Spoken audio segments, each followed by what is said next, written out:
Okay, hello friends, and welcome to a new reading vlog. You have been watching clips of me reading for the past couple of weeks, and now I'm finally taking the time to sit down and give you a bit of an update. I thought I was going to do this last weekend, but I ended up catching a cold, and so I've been sick for the past couple of days. So if I look a little more pale than usual, that is why. Same with my throat. It's my main thing is that I've had a sore throat for 4 days now, and it's just really annoying. But I think I'm at the tail end of it. So now I can finally chit chat to you and give you all the bookish updates. All right, let's go ahead and get into it. I have a lot of books going on right now, and I'm feeling a little because I really want to try to get some of these knocked out by the end of March here. This is the last week of March. The next couple of days and into the weekend, I need to knock out some books here because I've only finished 2 books for the month of March. What was the first one? I think the first one was from the Blue Rebel Ranch series, if I remember correctly. Let me check my Fable. Hold, please. By the way, I've been using Fable a lot lately, and I really enjoy it. The 2 books that I've read so far in the month of March was Lost and Lassoed, which I rated 4 stars. Thoroughly enjoying that series, and I'm really looking forward to the new book coming out in April, which, yes, I have already pre-ordered it. I believe it's Wild and Wrangled. There are some major books coming out in April that I have pre-ordered. I think April's just going to be a whole month of new releases. That's the other reason why I'm really feeling this itch to get through some of these books here in March, because there's so many new ones that I'm really looking forward to. I want to have a clean slate going into April without dragging a unfinished giant monthly TBR into the next month. Yeah, I finished Lost and Lassoed. That was 4 out of 5 stars. I also finished One Dark Window, which I have over in this pile. Bam! You would have seen me talk about this, I believe, in my day in the life vlog. I believe I briefly talked about this. It is, One Dark Window by Rachel Gillig. I thoroughly enjoyed this. As you can see, I even tabbed a few things. I believe it's considered new adult. There is some light spice in it, but it's very, very light. I don't know if I'd fully call this a romantasy. It is a slightly darker fantasy with a pretty heavy romance plot woven within, but it's a nice balance between the fantasy elements and the romance between our female lead and male lead. You follow the whole book through our female lead's perspective. What is so fantastic about this book is the magic system, and that's kind of the thing that everyone talks about. It is really kind of based around tarot cards. I'm trying to simplify this as much as humanly possible here, and it's very challenging. Essentially, our main female character was infected by the woods that are sort of full of magic that surround this town. An ancient king made sort of a deal with the woods to kind of have magic put into these various cards. And these various cards each have different names and sort of magical abilities that people can sort of use. So if they have these cards, they can have a card in their pocket, tap it 3 times, and enable those abilities at a cost, of course. And that's the thing. There's a give and take with sort of the magic system in here, but it's all kind of based around tarot cards. And that's what's so interesting about this. It's a very unique magic system, and it really sucks you in right away. If you're a fan of tarot cards and you like reading fantasy books, this is going to be right up your alley because it's a lot of fun. And you can see how there's some interesting correlations. Each individual card, both the names and sort of the magical properties offered to the user, was very, very interesting. We had some other sort of interesting storyline between her and sort of her family, where she has sort of a dad, stepmother, step sibling situation. She also has an aunt and an uncle and a cousin situation. There's just some really interesting storylines. How they were all kind of woven together was really a lot of fun to follow. I feel like I got through this very quickly. This kind of became my main focus amongst my pile of books. I kept reaching for this. This was also my buddy read that I was doing with Allie. This has been on my physical TBR for a very, very long time, so it felt nice to get through this. It was great that it was such an enjoyable book as well, and another buddy read checked off the list there. So I ended up rating this 4 out of 5 stars. It didn't quite hit the 5-star mark for me, just didn't have that I don't know. It's so hard to gauge, but I thoroughly enjoyed it, and I did want to roll right into the sequel because this is part of a duology. So it's the Shepherd King duology. Book 1 is One Dark Window. Book 2 is Two Twisted Crowns, which I have not officially started yet, but it is in my pile because this is sort of the next buddy read that I'm kind of rolling right into with Allie. I have heard amazing things about this sequel, and I'm really, really looking forward to it. Actually, a few of you even told me after seeing One Dark Window in my vlog that you liked this book even better than the first one. So I'm really excited to get into this one because book one does end on quite a predicament. So I do want to kind of jump into this sooner rather than later to find out what exactly happens. So that's kind of one book that is in our pile. Am I going to get to this vlog? Probably not. This is probably going to roll into April for me here, just because I haven't started it and I have so many other books in progress right now that I've made a bigger dent in. So let's talk about those now. I did in fact start Magnolia Parks, The Long Way Home. I was really itching to return back to this world. I read book 1 and 2 in the Magnolia Parks series literally this exact time last year, and I didn't want to have too big of a gap between books. It was kind of bad enough that I was watching a couple of just like quick recap videos of what happened in book 1, which follows Magnolia and BJ. Basically, within this series, the books alternate following a certain group of characters. Book 1 is Magnolia and BJ. Book 2 is a Daisy Hates book. And then book 3, which is this, is back to Magnolia Parks and BJ.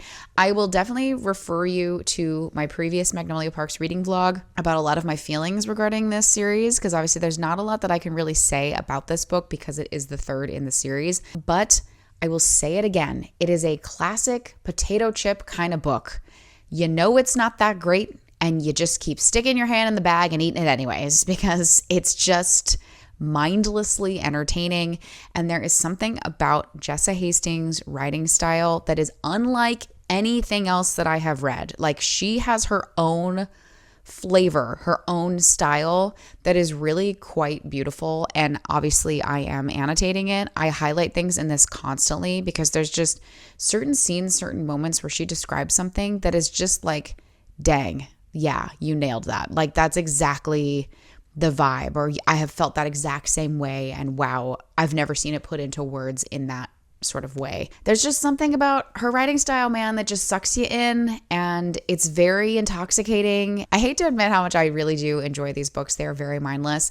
They're incredibly toxic, and I was surprised that this book really kind of jumps right into some pretty serious stuff and jumps right into the drama and kind of with a bang that I didn't anticipate. Literally 70 pages in, you are hit with some pretty crazy story history between Magnolia and BJ that I didn't know. I'm actually surprised it hadn't been spoiled for me, at some point. But back in this universe, happy to be here, happy to be amongst this cast of toxic, rich, privileged characters here.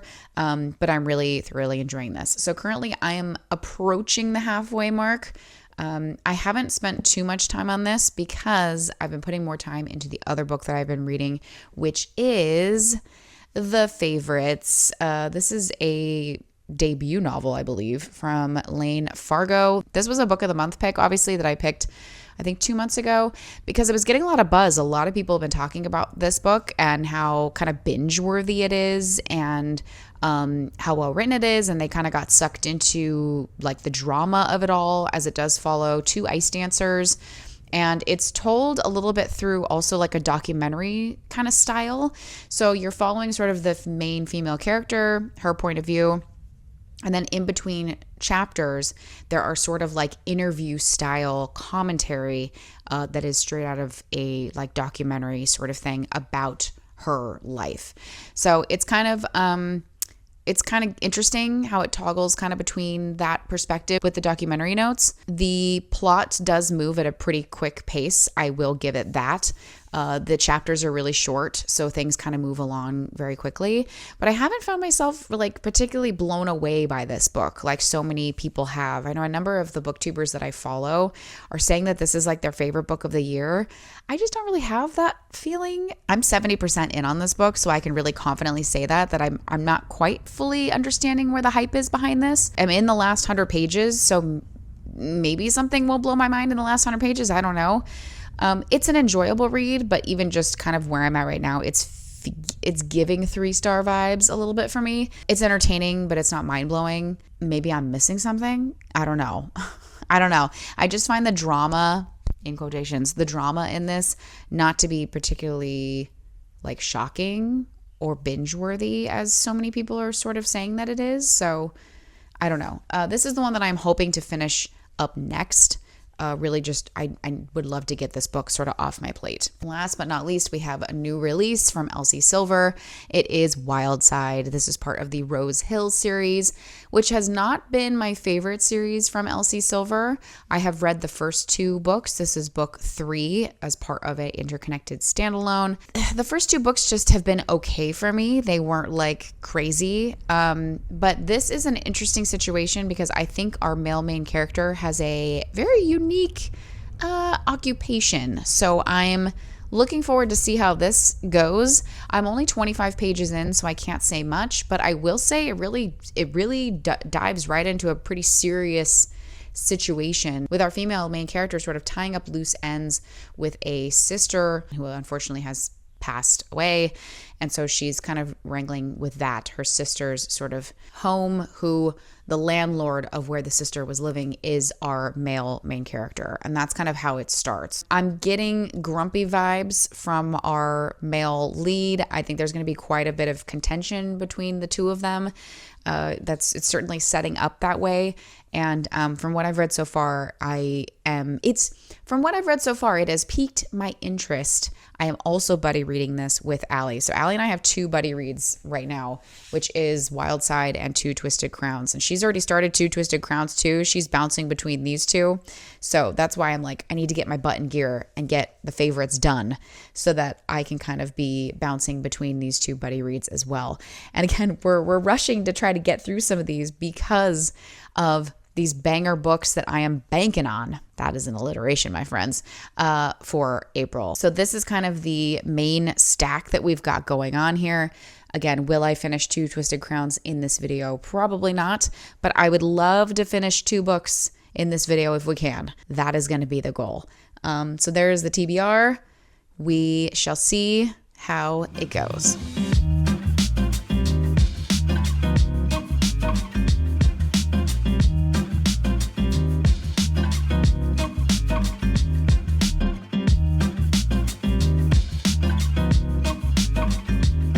Hello friends, coming in now for a bit of a book update, a little reading vlog update for you, as I have made some significant progress. Today is actually April 1st, the day that I'm filming this. So over the weekend, I was furiously trying to get through books because I'm technically behind a book in regards to my reading goal, but I think it's also because I keep reading these huge books and it's slowing me down. I try to read at least 5 books a month. That will ensure I hit my 60 book goal at the end of the year. So I'm trying not to have to be panic reading later. I'm just read 5 books a month. That's a book a week. That's very doable for me. I was pretty much doing that last year, so I'm trying to repeat that this year. So here we are. Over the weekend, I was trying to crank reading through some books so that I could kind of check them off as finished for the month of March. Things took a turn. Things took an interesting turn. So last week I did end up finishing 2 books. Let's talk about them. First up is The Favorites. Basically follows kind of the story of 2 ice dancers and their journey to the Olympics, from sort of their relationship as adolescents through to training. And I also have a hand injury. I can't hold the book up for that much, so we're going to go like this. You kind of follow their journey, specifically our female main character. You really kind of follow her along. It's giving Daisy Jones and the Six a bit, which, funny enough, I also did not like that book, in that there's kind of a documentary going on in the background, so it toggles between our female main character's point of view as well as the sort of interview scenes from the documentary. I can see where people would find this book kind of binge-worthy in that the chapters are very short. The toggle between sort of our female main character, who I don't even remember what her name is anymore. Katarina? The bounce between her perspective and the documentary perspective kind of keeps it fresh. It has that thing where kind of at the end of each chapter, there's a little carrot, a little thing, a little nibble of drama waiting there for you to kind of snag onto, which frankly for me just kind of got old after a while. I don't know. I did think it was entertaining. I did finish it because I was curious to see how it was going to end. But did I find myself like fully engrossed in this book the way that so many people are? Some of my favorite booktubers are like staying up all night reading this thing because they are so engrossed in the drama. There's definitely a lot of drama with this. You know, it's a competitive sport, small world sort of situation of people knowing each other and our little cast of characters and whatnot. There's a mix mosh of relationships, both sort of romantically and friendships and friends and foes and all of that. And I don't know, I thought it was good. I liked the writing style. The writing style was good. Did this blow my mind? It didn't. I thought it was just okay. So in the end, the favorites for me was 3 out of 5 stars. I don't know. Maybe it's me. Maybe it's just me. The other book that I finished over the weekend, if you guys have been watching these reading vlogs, then you will have remembered that I started reading Fairy Tale by Veronica Lancet. I started reading this book in December. And it has been my late night Kindle book. Okay. So I always have a book that I'm reading that's on my Kindle that I read very late at night. Like when I've been reading in bed with my little light on and I turn that light off, I then switch into dark Kindle mode. And I usually can only be awake for like 15 to 20 minutes at a time. Like I'm pretty much like I'm on the way out. You know what I mean? Like I'm about to enter slumberland. Let me just see if I can read a little bit more before bed. So that's that. I always have a Kindle book, like a late night Kindle book. So Fairy Tale became my late night Kindle book because the font in the physical book is miniature. And you've heard me say this a million times. Look at how tiny the font is in this. It's the smallest font in a book I have ever seen. It's also a brick, okay? Let's see how many pages this book is. Oh yeah, that's right. 698 pages. And I should have DNF'd about 40% in. Fairy Tale's a hard one to even attempt to give you a synopsis on this because you name it, it's in this book. You name it, it's in there. It is ultimately a dark fantasy romance, dark paranormal romance. It's got creatures, it has ghosts, it has witches, it has curses, demons, multiple lives, multiple storylines. It jumps through about 4 different timelines. I mean, like, again, you name it, it's in this book. I will say it had my attention in the beginning. I'd say like the first 25% or so, I was kind of vibing. I was like, okay, I'm here for the vibes. And maybe I should have taken that as a warning from the author at the start of this book, who literally says, if you don't like long-winded stories, slow burn, multiple timelines, this book might not be for you because it is a journey. Like you are going on a journey. I was totally in for the journey. Like at the start of this, I was definitely in it. I was like savoring it, taking my time, but then it just got weird. It just got weird because it just felt like everything and the kitchen sink is in this book, okay? It's just weird. It's just a weird book. And apparently it is one of those sort of polarizing, weird, dark romance books, and that people either absolutely love it or they absolutely hate it. My biggest regret is not DNFing this early. And part of that is because it was my late night Kindle book. I didn't realize how much more I had to go because I just was slowly chipping away at it, you know, like with an ice pick. The biggest iceberg of my life is what this book became. And once I got to a certain percentage in my Kindle and seeing how that translated into the physical book, I was like, well, I've put so much time into it now, I can't just give up. So I decided to take the weekend because I was so sick of picking up this book and reading this on my Kindle. I decided to take the weekend and just crank through it. And that is what I did. I was laser focused on my Kindle and cranked through and got this nearly 700-page book done. Oh God, and it just got worse as it went on. Frankly, it just got worse as it went on. This is a big bummer. I cannot wait to unhaul this book because it was just annoying. Reading the reviews for this is so interesting, by the way. Like when I went to Goodreads, you know, whenever I finish a book, I go and I snoop the reviews on Goodreads. There are people that are like, this is the most incredible book I've ever read. This book is the greatest thing that I read for the year, et cetera, et cetera. And I'm just like, what? But I guess that's what makes reading so interesting, right? We all have our different opinions on it. I unfortunately was in the camp of people who strongly disliked this book. I should have DNF'd this way earlier. So now I know I'm not going to fall into the trap of the late night Kindle read and really pay more attention and DNF that bad boy when I feel like it's going south. Fairy Tale for me ended up being 2 out of 5 stars.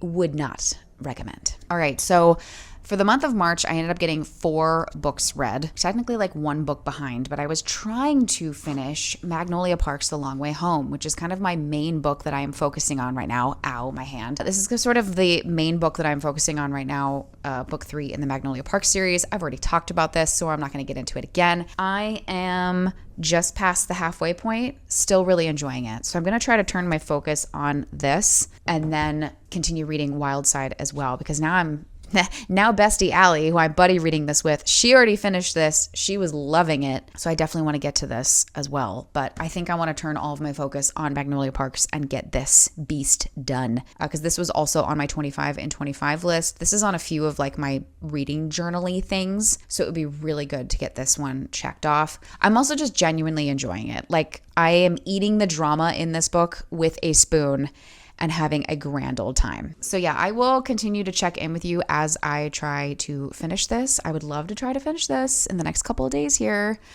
I think that's very doable. And I got to get off my plate because I got all these banger April releases that I need to be ready to devour.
I'm in the last few pages here of The Long Way Home, and I'm just waiting for things to implode, because that's how these books work. It's like the ending of them are always crazy.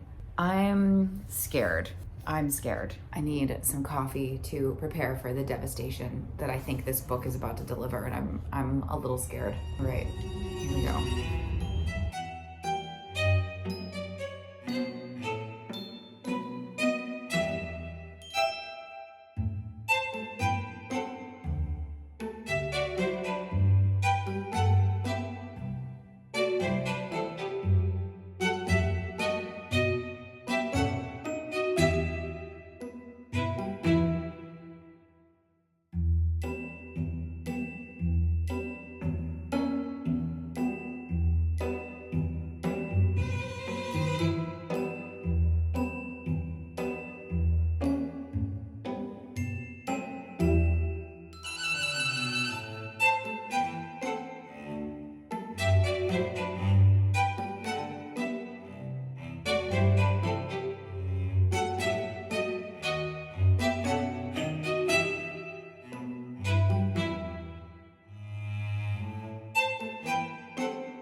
These books get ya. These books get ya.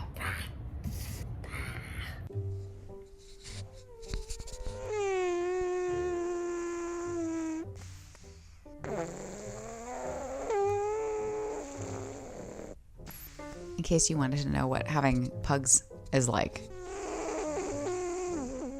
It's just hearing snoring and breathing all day. Hello, I am on the couch now. I think I was on the couch the last time you saw some of those clips. This reading vlog has gone off the rails a bit. I started it in March, and then just life was lifing, and I got a little behind on my reading, big time actually. I think I was in a bit of a book slump, not gonna lie. Fairytale, that book put me in a book slump. Fairytale and The Favorites, both of those books put me into a book slump. I've been sort of lacking on the reading lately. However, I am popping in now to say I did yesterday finish Magnolia Park's The Long Way Home. I've said it once, twice, and I'll say it again. A bag of potato chips. You know it's not great, and you just keep eating it anyways. But they're just, I don't know, oddly, this series has become like a bit of a comfort series for me. I don't know why. It's so toxic. It's so toxic and so silly at times. Like the drama is very silly between our two characters sometimes. Although this book did get a bit darker, like a little bit more serious as far as some of the things that BJ and Magnolia had to sort of overcome. And you learn quite a bit more about their history. Some things that happened in the past sort of comes to light in this book that we didn't see in the first book. And then, of course, in classic Jessa Hastings form, the last 75 pages of this book were a absolute roller coaster. It left on quite the cliffhanger, okay? So much so, I immediately went and dug out the next book in the series, which is a Daisy book. I think I've already explained this. If not, I'm going to explain it again. With this series, the books alternate between POVs and things sort of happen at the same time. So book 1 is Magnolia and BJ. Book 2 is Daisy, Christian, and Julian. And those events happen at the same time. So the events that take place in this book happens at the same time as this book. That's why I kind of want to roll right into this, because there's definitely some moments in this that are kind of being set up for the next Daisy book. So I'm anxious to jump into this because we got some cliffhanger action, which I know is not going to be answered right away because I'm going to have to read the other Magnolia book to find out what happened in this. But there were things happening to our other side characters, which you get the POVs in this book. Olive is snoring so loud. Baby girl. You're snoring so loud, Peanut. But I'm excited to get into this one, and I do like that it is a little bit shorter. I will say there were times when this one felt a tad long. It felt longer than the other two books, which are just as kind of big in size. There were moments where this book felt a tad long. Some of the drama that happens felt a tad repetitive, but that's kind of what you get with these books a little bit, especially between Magnolia and BJ. I will say book 1 of the Magnolia books, you got a little bit more of sort of the side characters, felt like more of like the whole crew, which you do get the side characters in this book, but it does really heavily bounce back and forth between the BJ Magnolia drama that's sort of going on here. Overall, this book was a lot darker in tone, still entertaining. I really like Magnolia as a character. She is heavily flawed, like a number of the other characters in this book, in this series. And that's what makes it so good. Like, these characters are far from perfect. And you see them make these mistakes and you're just like, oh my God, here we go again. But that adds to sort of like the character charm, and I don't know, you just feel very invested in these once you kind of get sucked in. So it wasn't my favorite of the ones that I've read so far. Book 1 is still probably my favorite. That was a 5 out of 5 for me. Book 2, I think I gave 4 out of 5 stars. That was the first Daisy book. And this book, I'm also going to give 4 out of 5 stars. I will say it was feeling like a 3-star book for me until we got into towards the end. Towards the end, things really went off the rails and it sucked me right back in. So I gave it an extra star from there. Before I wrap up this little reading vlog, that again, there's a massive gap that happened in the middle from March to into April. But I did want to give you a quick update of what I am actively reading as we speak, which is a lot. I have a lot going on right now. As I mentioned, I do want to roll into the next book in the Magnolia Park series, which is the Daisy book, which thankfully it's shorter. I think it's only like 380 pages or something like that. Hopefully I can kind of roll right into this one, having fresh info off of that. I do find that reading these books in pairs is helpful because, again, the timeline overlaps. It just helps reading them kind of in pairs. And then I can take a break and then come back to the last book that's out in the Magnolia Park series, which would be amazing because then I could say that I've gotten through that series. This is on the docket for sure, hoping to get to this one. On audio, I am currently rereading Phantasma. Again, I'm doing this on audio because the new book in this interconnected standalone series has come out, Enchantra, and I'm really looking forward to that. It's one of my most anticipated reads. I have the book in my paws somewhere, 2 editions of it actually. Let's hope I like it. But I just for fun was like, you know what, let me just do like a little quick audiobook reread of this because this was in fact my favorite book that I read last year. I'm doing that in preparation for book 2, which I hope to get to. Probably not soon because I'm going to be buddy reading that with Allie. Speaking of buddy reads, I'm also reading Wildside by Elsie Silver. I'm really enjoying this book, actually. I'm only about 30% in currently. I've been doing most of the reading on my Kindle, but I'm really enjoying this. The tone of this is a lot different than the other books in this series, whatever this is, the Rose Hill series, right? Yes, it's book 3 of the Rose Hill series. I will say the tone of this is a lot moodier. It's a bit darker. There's some pretty serious stuff going on in this book surrounding sort of grief. So that's been just sort of interesting. Also, the 2 characters in this book that you follow feel a lot different than normal sort of Elsie Silver characters and the characters that we've seen in this series thus far. But I am enjoying this one, surprisingly, more so than the other ones in this series. So I'm 30% in. I'm hoping to get through that. And then I have 2 books that I'm just kind of in the pile because why not have 1,000 books going on at once? Wild and Wrangled by Lila Sage. This is part of the Rebel Blue Ranch series. This is book 4. I'm very excited for this. I love these books. And they're short and they're quick and they're just a really fun, spicy, good time. And it's just funny to the point. I just really, really love this series a lot. Dare I say more than Chestnut Springs? I talked about these books a lot in a previous reading vlog, so I will default you to that. But I actually, dare I say, like these books more than the Chestnut Springs series, which is crazy. This book just came out. I just got it yesterday. So I'm very excited about that. So there you have it. I'm reading kind of what feels like a lot of trash at the moment. I feel like the books that I'm reading are not of heavy substance, but it doesn't matter because it brings me joy. But yeah, that all said, I am going to wrap up this little reading vlog here. I hope you guys have enjoyed it.